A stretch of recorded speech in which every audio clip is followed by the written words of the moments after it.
Thank you everyone for joining us today. A really exciting time for our club as we officially welcome Matthew Dellavedova and his family with the Sydney Kings for the next 3 years. A really important signing, probably one of the biggest signings of the club's recent history. Multi-Olympian, NBA champion, 500 plus NBA games, and just a really exciting time for our club. So I'm going to pass it over to Matthew to take some questions from everyone here, but just really excited for the trajectory of where this signing is going to take us and our team. So I'll pass it over to Matthew now. Thanks. Yep. Well, Matthew, why Sydney? Well, going through this process, the big goal for me was what is going to give me the best opportunity to make another World Cup and an Olympic team. And when you're sitting across the table from Goorj, Bogues, Luke, it's just a really great choice, and I can't wait to get started. Given that you previously played with, you were coached by Goorj and Andrew Bogut, you played with him, you're a former Boomers teammate, did that really influence or play a big part in you making this decision? Because a lot of clubs would have been out for you. Definitely. I think, just having deep, strong relationships, having gone through intense battles on the biggest stage, obviously, with Goorj at 2 Olympics, with Bogues for a number of years on the playing side, and just the level of trust, understanding, and common goal. It's really exciting. Then I've played with Zave at Boomers camps a lot and have always connected well with him on the court. He's always in the right spot, but enjoyed his company off the floor as well. I know you had the heartache of back-to-back NBL championships where you didn't get through, but obviously you must believe that with the Kings that you could potentially get a championship win as well. Yeah, I mean, obviously, really tough to not get it done after being in 2 Game 5s, and I had a great time in Melbourne and great relationships there, and I really appreciate everything the club and the people there have done for me. But yeah, just really excited for this new chapter. Does an NBL championship sort of loom as the kind of the final frontier for you? Like, you've kind of done it all. You've got an Olympic medal, you've won NBA championship, MVP in a final series. Is that the last box to tick? It's definitely one of them. I mean, I've still got a lot of goals that I want to achieve, and obviously signing here for 3 years, the big focus for next season is doing whatever I can to help this team and the boys win a championship here. And then, personally, longer term, it's the World Cup and Olympics. But I feel like I'm still improving. I've improved each season I've been in the NBL, and I feel like I have a lot of growth left in my game and in my body, and I'm excited to continue to push it to find where I can make those gains.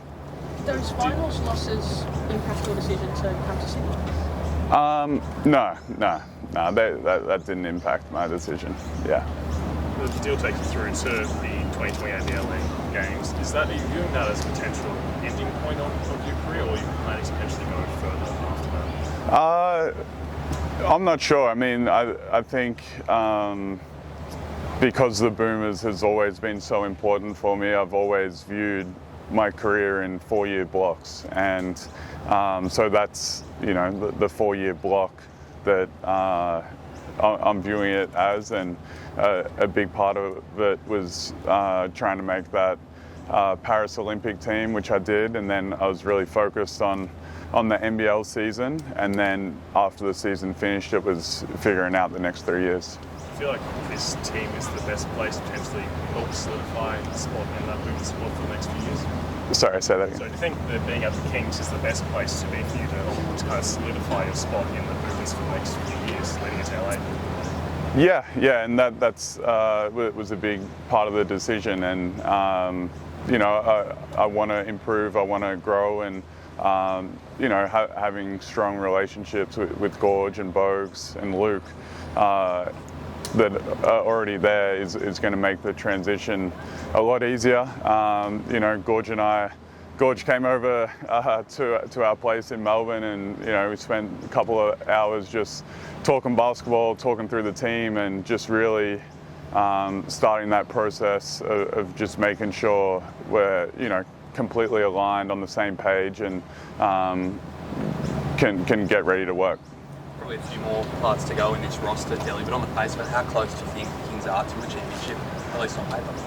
Yeah, I mean, it's a long time before the season starts, and there's a lot of work that goes into trying to compete for a championship, and obviously falling short twice. I know it's hard, and there's nothing guaranteed, and it takes a lot of work to even give yourself an opportunity to get there. But I'm really excited by the pieces that are here, and there's a lot of versatility defensively, guys that can defend multiple positions, a lot of athletes that can get out and run, and then a lot of shooting as well. So there's a lot of exciting pieces here, and I look forward to just figuring out how to make each guy better, and was working out with Zave this morning, and it's going to be fun playing pick and roll with him. He's got great hands, he's always in the right spot, and it's going to be good. How much did it factor into your decision that the team is largely built already with sort of proven pieces and guys like Xavier and things like that? I mean, it definitely helps. Like there was a clear picture of where I feel I could come in and contribute. Obviously, some great pieces that they've already played together. They have some things that really work already, and I look forward to working with them to add, a bit more flavour with it as well. It's been a really quick turnaround since Game 5 to now. Has it sort of sunken in that you're wearing a Sydney Kings polo in front of the Opera House and the Harbour Bridge? It's slowly sinking in. I think, getting off the plane yesterday morning and seeing everyone, it felt a lot more relaxed than when I visited last week, when I was still trying to figure things out, and taking some photos yesterday in the Kings gear. It made it feel more real, and then being on the court with Zave, and it's obviously a big move, but I'm really excited for the challenge. Gorge, you must have made a pretty compelling case at the dinner table that night. It's funny, excuse me, I was very much like Delly, looking around and saying, man, you got Andrew Bogut, you got Luke Longley sitting there, and then meeting with Robin Pryor. It's a pretty dynamic recruiting tool, and sitting at dinner and walking out of there, because this as Delly spoke, it's kind of on the flip side too, being with Delly for the time I have, 2 Olympic Games, being with the Kings and the pieces that we have, and maybe a little misunderstood as the season finished. It's not empty, it's half empty, it's half full. We've got some beautiful pieces, some things that we're really excited about, but we had a major piece to that roster missing.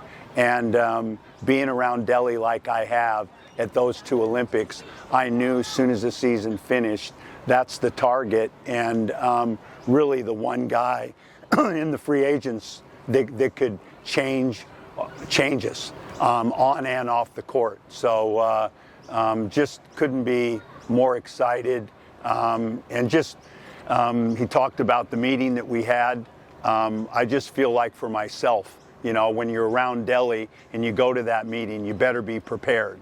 You fly in today or last night, don't come in this morning, fly in tonight, because he's going to work out in the morning before he comes here. So all of those dynamics are exciting. Can you talk to us, Gorge, about that off-the-court stuff you mentioned? Like, I think everyone in Australia and maybe all over the world saw what he did at the end of the championship series, giving away that award. Like, we know the calibre of bloke he is. Can you just talk about that side of things? Well, when you talk about culture, it's, to me, it's setting standards. And you look at Delly when he gets up here and talks, and you look at what he's done and what he's accomplished, and he's talking about the next Olympics, and he's talking about a championship. So as a coach, who's going to set the standards? It's not me, empowerment. And Delly's the kind of guy that's going to set these standards high. And he's going to drive the standards on the day-to-day, not only on the players, but on all aspects of the business. And right now, I feel like we're at the beginning stages, new coaching staff, new ownership, a bunch of new young players. And that piece was missing last year in the locker room, on the floor. And for me, just being around him yesterday and the whole recruiting process, an enjoyment, an energy, an excitement, a love of the game. And for me, just personally, it just brings so much. And then the excitement for all of us. I mean, I think the fans are excited. I know coming in, once the signing, my phone ran hot, and it was our players. Man, great get, coach, great get, because it's a credit to them. I mean, Delly's not coming here if he doesn't like the pieces around this, if he doesn't like the organization, if he doesn't like our fans, our stadium. So it's a compliment to everybody involved in the Kings. What do you envision Delly's role on the floor, It's going to be Delly's team, and I think he's excited about that. The ball's going to be in his hand, and everything's going to run through him. And we see him and he talks about it when he gets up here, is making the guys around him better, being that piece defensively and offensively, and that's Delly. So again, it's going to run through him. This was described as one of the most significant signings in the history of the Kings. You've had a previous stint with the Sydney Kings. As a coach, how do you view it? I believe that, not only for what Delly is, it's positionally when you look at the group, and I keep saying that we've got a lot of greatness there, but it's his piece in every aspect of who he is. Just being Delly is the piece that's missing. So and you could see that last year. We needed that floor general. We needed that voice on the floor.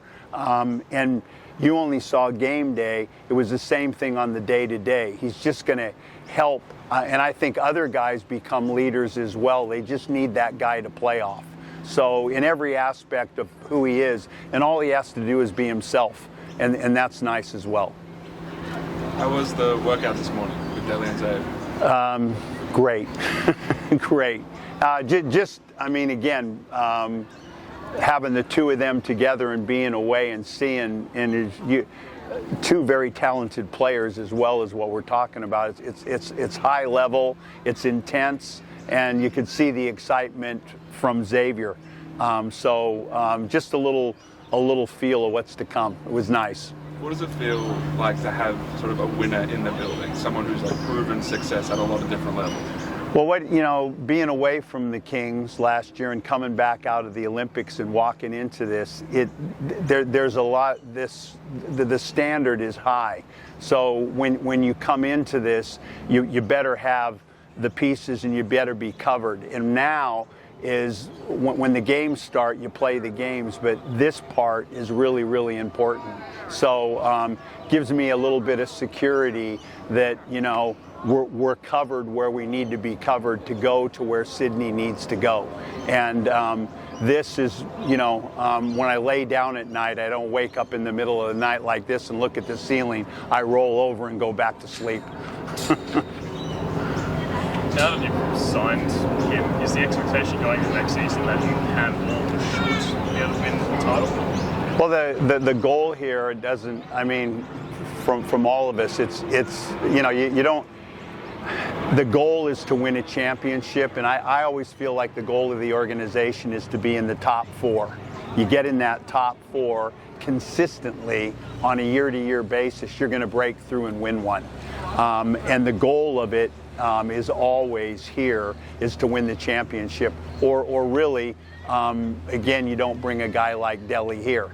And he's not signing somewhere where you don't have that chance. So the goal is to win a championship and to build something here that's always in the top four, knocking on that door.